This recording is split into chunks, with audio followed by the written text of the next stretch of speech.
అడ్డమైన తిరుగుళ్ళు తిరుగుతున్నాడు. నీ సపోర్ట్ కూడా తోడైతే వీధుల్లో చేసే పనులు ఇంట్లోనే మొదలు పెడతాడు. నా వాళ్ళు నా స్థాయికి తగ్గట్టుండాలి. మీ స్థాయి మీరు తగ్గించుకుని నా పరువు తీయకండి. పరువుల గురించి మాట్లాడుకోవడానికి వాడు చేసిన చెడ్డ పనేం కాదు. సాటి మనిషికి సహాయం చేయమని చెప్పాల్సిన పెద్దవాళ్ళం మనం. కానీ తప్ప నువ్వు చెప్తున్నావు. చంద్రికేం బయట మనిషి కాదు. కొన్ని సంవత్సరాలుగా ఈ ఇంట్లోనే ఉంది. ఈ ఇంటి కోసం ఎంతో చేసింది. అలాంటి తన పక్కన కూర్చొని తనకు టాబ్లెట్ ఇవ్వడం, తన కాళ్ళు నొక్కడం, చేతులు పట్టుకోవడం నీకు తప్పేమో కానీ నాకేం తప్పనిపించట్లేదు. ప్రేమ్, నువ్వు చేసింది మంచి పనే. మీ అమ్మ మాటలేం పట్టించుకోకు. మనం చేసే పనుల్లో మంచితనం అర్థం కాకపోయినా ఎదుటి వాళ్ళకి మన మనుషులు మనం అర్థం కావాలి.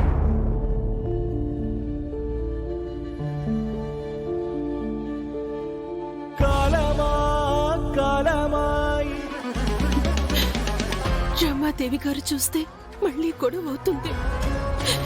ఎందుకంటే మీరు రావటం నా అసమర్థత వల్లే కదా చంద్రిక నీకు ఈ కష్టాలు. మనసులో నీ మీద ఎంత ప్రేమున్నా సమాజంలో నువ్వు నా భార్యవని చెప్పకపోవడమే కదా నేను చేసిన తప్పు.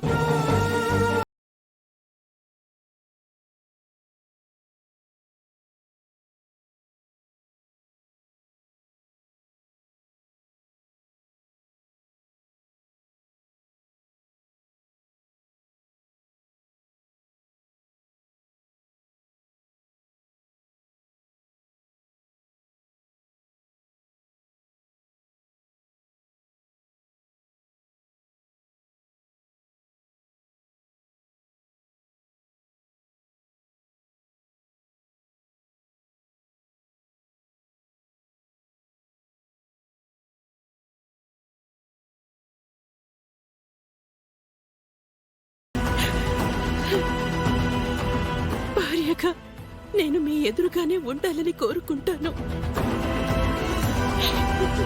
పని మనిషిగానైనా నేను ఇక్కడే ఉంటాను, కానీ మీకు దూరంగా మాత్రం వెళ్ళలేను.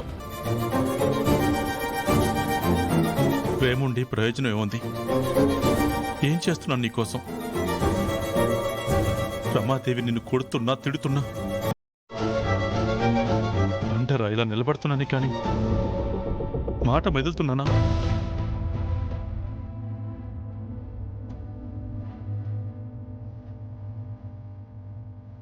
చంద్రిక నా భార్య, తన్ను కొట్టడానికి వెళ్ళేదని అడ్డుపడుతున్నానా?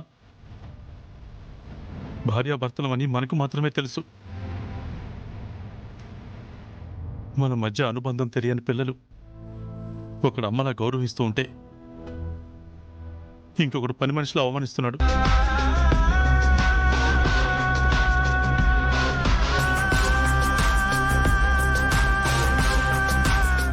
ఎవరికి నిజం చెప్పలేక ఈ ఇంటి పని మనిషిలా నువ్వు మిగిలిపోయావు. చేతగాని వల్ల నేను మిగిలిపోయాను. ఈ గుండె తట్టుకోలేకపోతుంది చంద్రిక.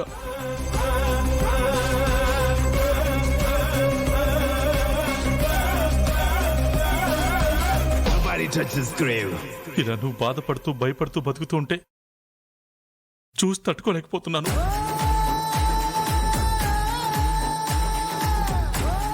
ఆవేశంలో ఎక్కడ బయటపడిపోతాను, ఎక్కడ నిన్ను తీసుకుని బయటికి వెళ్ళిపోతానని నాకు చాలా భయం వేస్తుంది చంద్రిక. ఆ బాధలన్నీ ఎందుకు భరిస్తుంది? ఎందుకు అన్నదానికి నా కారణం తెలియచా. చివరికి తన బాధ చూడలేక వెళ్ళిపోమ్మని చెప్పాను కూడా.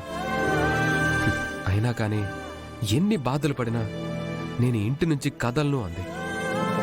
అదే ఎందుకని? అంతగా ఇంట్లో ఉండాల్సిన అవసరం ఏముంది? ఇక్కడ చేసే పనులు వేరే ఎక్కడైనా సగం చేసినా చాలు. మా అత్త చాలా గౌరవంగా సంతోషంగా బ్రతుకుతుంది.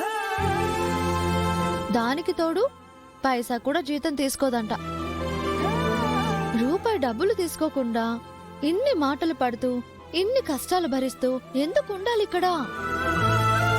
నువ్వు చెప్పినట్టే నిజంగానే వెళ్ళిపోవచ్చు కదా. నువ్వు నన్ను అడుగుతున్నావు. నేను ఇదే ప్రశ్న చంద్రికమ్మని అడిగాను, కానీ తన దగ్గర నుంచి సమాధానం లేదు. నేను నీలా బాధపడుతున్నాను చా. నా ఆకలి నాకన్నా చంద్రికమ్మకే బాగా తెలుసు. ఈ ఇంట్లో వాళ్ళకి ఎప్పుడేం కావాలో వాళ్ళకంటే చంద్రికమ్మకే బాగా తెలుసు. అంత జాగ్రత్తగా చూసుకునే మనిషిని ఎవ్వరూ జాగ్రత్తగా చూసుకోవట్లేదు. అందరి గురించి ఆవిడ ఆలోచిస్తుందే కానీ తన గురించి ఎవ్వరూ ఆలోచించట్లేదు. నిజంగా ఈరోజు నేను చాలా బాధపడుతున్నాను. చంద్రికమ్మ బాధపడుతుంటే చూస్తూ తట్టుకోలేకపోయాను. కానీ ఏం చేయగలం? తిట్లు తిన్న చంద్రికమ్మే వాళ్ళు ఎన్నన్నా నేను మాత్రం ఇక్కడే ఉంటాను అంటే ఏం చెప్పగలం చా? మనం బాధపడితే ప్రయోజనం లేదు చా. చంద్రికమ్మే మారాలి. తనకి తానే ఆలోచించుకొని ఎటన్నా వెళ్ళిపోవాలి. ఏంటో డ్రైవర్ బాబు, నేను అడిగినా చెప్పదు, నువ్వు అడిగినా చెప్పలేదంటున్నావు. ఇక మనం చేయగలిగేదేముంది? తను బాధపడుతుంటే చూసి బాధపడ్డం తప్ప